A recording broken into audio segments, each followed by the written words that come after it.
is Rex's job really on the line here? I mean, you hear the whispers. I mean, Jim Kelly even said in the offseason, although when he came on the show, he said that maybe his words were taken a little bit more harshly than they were intended, that Rex needs to make the playoffs this year. Is his job on the line in Western New York, I don't Steve? think so. I think it'd be a mistake to do that. I don't think Rex is looking over his shoulder. Now, certainly, if Rich, like everything, if they go out and hang a 3-13 up, yeah, I mean, that's probably not acceptable unless there's a good reason for it. But, they were 8-8 last year.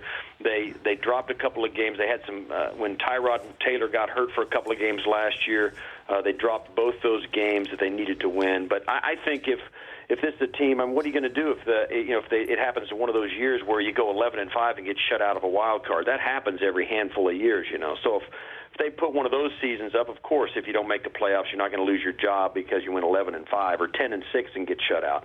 But certainly, this is a team that needs to play well and be competitive every week and be in the playoff conversation late.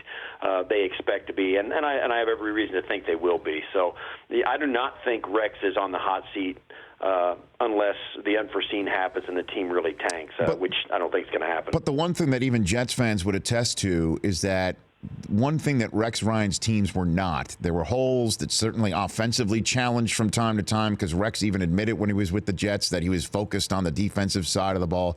One thing they rarely were uninspired, and that's what they looked like in week one. Certainly since, and it's something we're going to play for my listeners and viewers after we hang up, Rex's speech to the team leading off in training camp that was revealed over the weekend.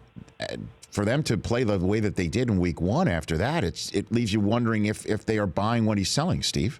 Yeah, it's crazy, but even in New York, when their roster was pretty much gutted from when he first got there and went to the championship game twice in his first couple of years with New York, the roster was gutted. Even though they didn't have the talent they did early in his career in New York, they played hard for Rex every week.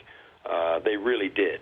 We did him a couple of times late, even at the very end. In fact, I did with CBS. I did his last game as Jets head coach. Turned out to be his last game, and they played hard for the guy. And the guys who came in and spoke to us in the production meeting loved Rex. They wanted to play hard for him. So it was a little bit disconcerting, particularly since it was an opener, Rich, to have the Bills go out, and particularly on the offensive side, look flat from the word go. Now, defensively, they only gave up 13 points. You're supposed to win games when you do that. But offensively, which is kind of the way everybody takes the temperature of the team, they looked cold at best. They did not show up very well. And it started with their quarterback, Tyrod Taylor. He self-admittedly didn't play his best game.